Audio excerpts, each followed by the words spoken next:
Firework fun turned to a dangerous situation. It's the parent's fault. Even though the child did it, it still boiled down to the parent. As a child started an apartment fire while playing inside with some fireworks. 4th of July celebrations ending in tragedy. As it drove through the street, it stopped and it fired shots. After another mass shooting. And Floridians getting a chance to go pro. I've been trying to help me to get to the next level, which is much appreciated. As one Florida man trains the next generation of soccer stars. These stories and more coming up on Newsbreak. Hello, South Florida. I'm Tanya Jimenez. I'm Paloma Pimentel. Today is Wednesday, July 5th, 2023. Live from the Lee Caplin School of Journalism and Media in North Miami, this is Caplin News. President Biden and the First Lady lead the country by example, celebrating our independence with a fireworks spectacle. Thousands of people join the president in celebrating our county's independence at the National Mall. Caplin News' Samuel Real has more. Independence Day is sort of a huge deal here in Washington, D.C. This year, more than 1 million people came to the district to celebrate America's 247th birthday. People from all over the country arrived at the National Mall early in the afternoon to enjoy from the Folklight Festival, organized by the Smithsonian Foundation, and to pick up good spots to see the fireworks shot from both sides of the Lincoln Memorial. I think the 4th of July is just a great holiday for people to spend time with their families, because we all get time off from work. Freedom and independence, and I'm very happy and excited to live here in the United States, so I'm really looking forward to it. Also, fireworks. That's the best part. Just as they say in soccer, this is everyone's country. It doesn't belong to only one person or nationality. I think we all should celebrate and be open-minded no matter where we are from. And despite the rising trends of political polarization here in the U.S., the 4th of July is still an opportunity for people of all kinds to gather and celebrate America's fairly complicated but great history. For Caplin News, Samuel Real. And speaking about Independence Day, police in Washington, D.C. are investigating the shooting that took place during a 4th of July celebration. Last night, police officials responded to shots being fired in a residential area where 9 people were hurt, including a 9-year-old and a 17-year-old. Police authorities are looking for a dark-colored SUV that is responsible for the shooting. Here's what they believed happened at the scene. Investigation so far has revealed that this dark-colored SUV drove through the 4700 block of Meade Street, Northeast. As it drove through the street, it stopped and it fired shots in the direction of some of our residents that were outside just celebrating the 4th of July. It appears that the shooting was targeted towards those residents and victims that were struck. All 9 victims had non-life-threatening injuries and are being treated in nearby hospitals. Today, some Floridians are celebrating more than just our independence after neighbors save a child from an apartment fire caused by fireworks. WCJB's Zelali Solache reports from Ocala. It's the parent's fault. Even though the child did it, it still boiled down to the parent.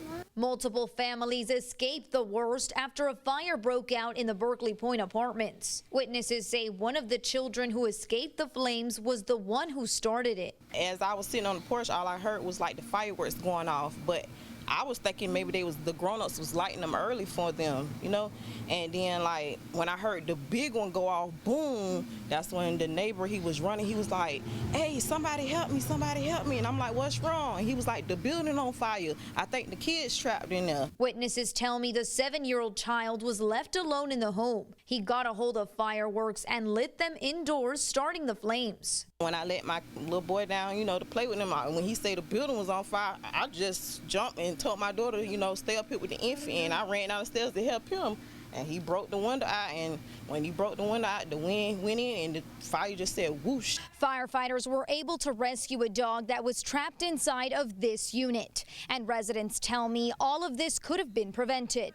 It's a sad situation to see, but it's more boiled down to people need to be watching their kids and be there for their kids like they supposed to, because if you were where you supposed to, none of these people would be out the door. That girl went into shock that had her baby to the point that she fainting outside because of this whole situation. The dog was found on the 1st floor. 4 apartments were damaged and few families were forced to evacuate. According to officials, no injuries were reported.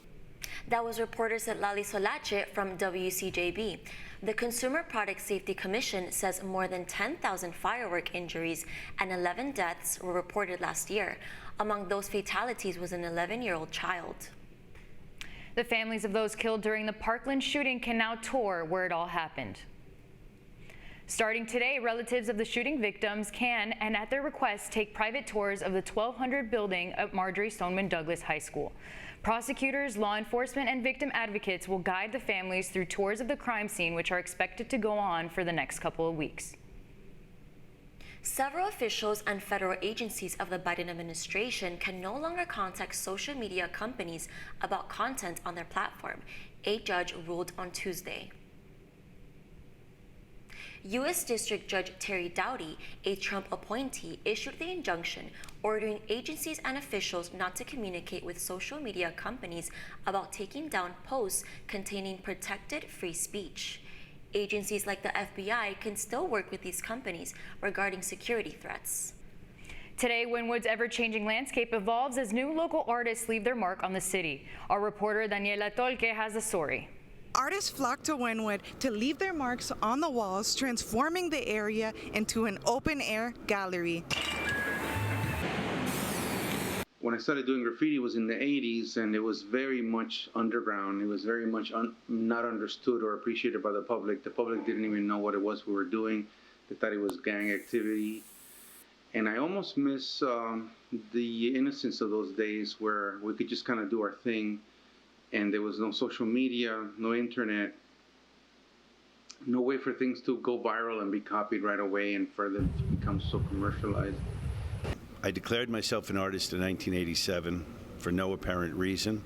I wasn't making paintings on the weekend. I wasn't dying to be an artist. I just said one day I'm going to be an artist now. And I really had no skills and no talent for doing it. And I've just stuck with it for like 35 years. The neighborhood walls acts as a canvas for these talented individuals, allowing them to bring their vision to life using spray paint. A unique form of artistic expression has become a part of Wynwood's identity, attracting visitors and art enthusiasts from around the world. It's expressing your creativity. Also, it helps you relive whatever you're going through. Or somebody who is not an artist can come and see something, get inspired. The impact of Wynwood's artistic expression extends beyond the boundaries of the neighborhood. The art created in Wynwood has the power to inspire and provoke thoughts, transcending language barriers and cultural differences. Reporting for Caplin News, I'm Daniela Tolke.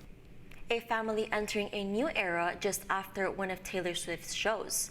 As Captain Brian explains, a fan went into labor while leaving the stadium in Cincinnati on Monday.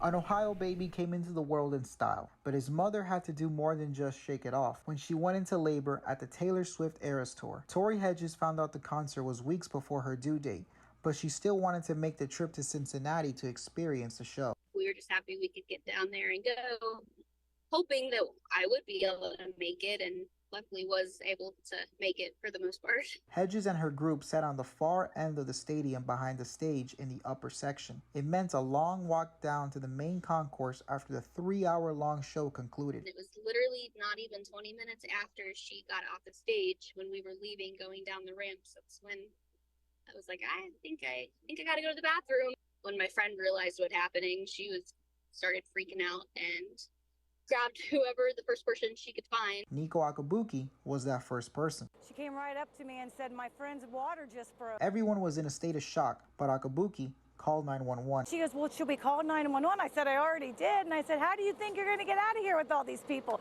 They're going to open up and let you drive right through? I said, with an ambulance, they will. Akabuki also captured this photo of the moment Hedges called her husband to let him know the news. I didn't even know her name. That's the funny part. I had to ask her name in a text. Hedges and Akabuki have been texting and talking ever since sharing photos of baby Lyle, who was born just hours later. Hedges has been a Swiftie since day one, as she grew up listening to Taylor Swift. And now, the Eras Tour holds an even more special meaning. People say that I started my new era as being a mother, so leave the Eras Tour and go into my new one. Reporting for Caplin News, I'm Brian Lopez.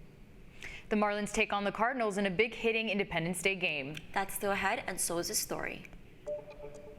If you have one conversation with Giuseppe, you'll be quick to realize how positive he is in outlook, and he quickly enforces that. How one man is helping the next generation of soccer stars become #1. Newsbreak will be back in 2 minutes.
Radcliffe Art and Design Incubator is the velocity accompanying the fellow's rudder, as in a boat. Unless there is movement or action, the planned direction is of little consequence. We encourage the creative ideas into action, and from the experience of doing, we critically assess the feedback, adjust, and set out to rediscover the potentialities of an entrepreneurial mindset.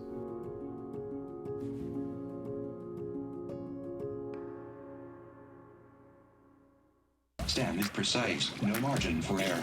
Dare to forget that. Dare to have fun with it. Get weird with it. Dare to send those old STEM theories flying past the neighbor's house into outer space. Dare to program something internet-breaking, record-breaking. Dare to blow their minds. Dare to learn the difference between sedimentary and metamorphic rock. Go find those rocks. Dare to keep daring. Dare to STEM. Check out She Can STEM to get started.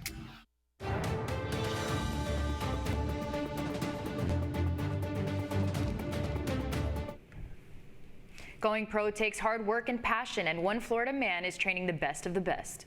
Today, soccer-loving Floridians have a chance to go pro as a local coach shows how he trains world-class goalies. Our reporter Jared Parker brings us the story. Explosion, feet down, relax, breathe out, stand up. Giuseppe Weller has used his skills to give soccer players the chance he didn't have when he came to the U.S. I came from Italy. Soccer didn't involve it. In 1986, there wasn't much out there, so I had to figure myself out. So I was trying to get back to Italy, and I went through the military. After serving in the military, then the police, Weller started sharing his knowledge with young keepers.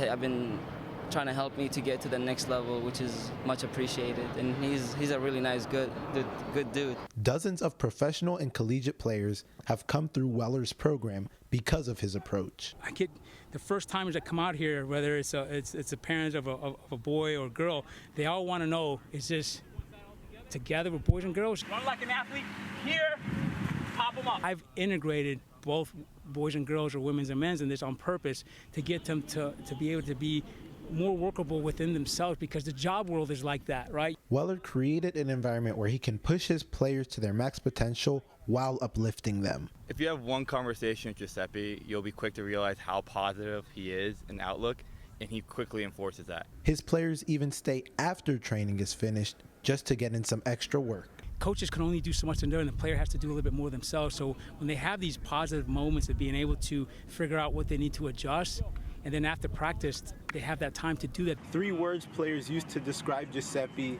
straightforward, real, and positive, showing that his military and police background has a little bit of impact on how he does things here. For Caplin News, I'm Jared Parker. The Marlins currently have the 3rd best record in the National League. Last night at Lone Depot Park, the Marlins put on a hitting clinic against the Cardinals. Jesus Sanchez hit a 3-run home run at the bottom of the 1st to get the Fish started, and first baseman Garrett Cooper kept it going with a solo home run in the 3rd. Marlins scored runs in almost every inning, keeping the Cardinals shut out until the 9th. The final score was Cardinals 2, Marlins 15. That's all the time we have for Newsbreak. I am Paloma Pimentel. I'm Tanya Jimenez. Get more news anytime at caplinnews.fiu.edu.